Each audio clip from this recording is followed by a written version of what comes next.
kekhawatiran. Tak seorang pun dapat mengabdi kepada dua tuan, karena jika demikian, ia akan membenci yang seorang dan mengasihi yang lain. Atau ia akan setia kepada yang seorang dan tidak mengindahkan yang lain. Kamu tidak dapat mengabdi kepada Allah dan kepada Mamon.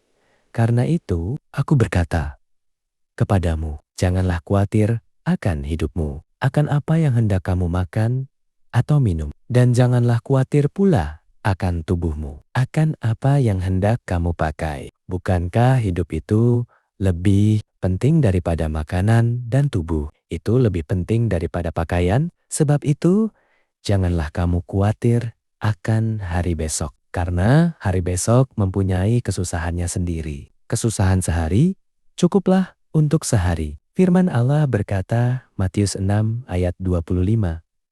Janganlah kamu khawatir. Kata khawatir banyak sekali ditulis di dalam ayat-ayat firman Tuhan.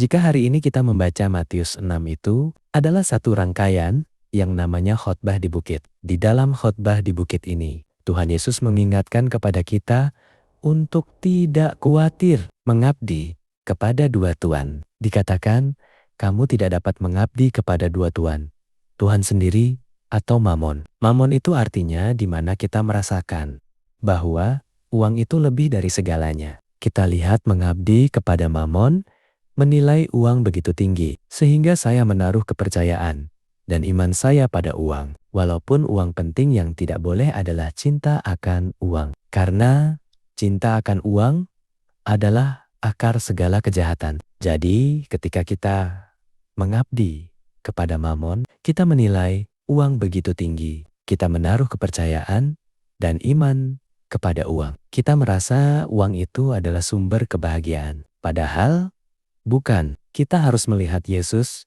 itulah sumber kebahagiaan kita. Kita merasa uang itu adalah harapan masa depan kita. Sehingga kita lebih mengingini uang daripada kebenaran dan kerajaan Allah. Ini yang Tuhan mau ingatkan kita pada hari ini sebelum Dia berkata, janganlah kamu khawatir. Berkat Tuhan kita perlu di dalam hidup kita. Tetapi kita harus bersandar kepada sumber berkat. Luar biasa.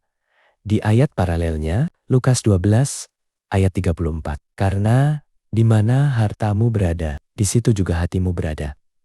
Ini Tuhan Yesus sebelum berbicara tentang kekhawatiran. Hal yang sama Dia mengingatkan melalui satu cerita jika Matius berbicara Mamon. Tetapi Lukas bercerita ada orang kaya yang tamak. Orang yang tamak ini ingin mengumpulkan harta. Akhirnya dia bangun suatu tempat dan diisi dengan keperluan dia. Dan berkata, tenanglah jiwaku. Tetapi apa yang terjadi terhadap orang ini?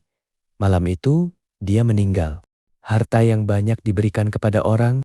Demikianlah kehidupan orang yang kaya tetapi tamak.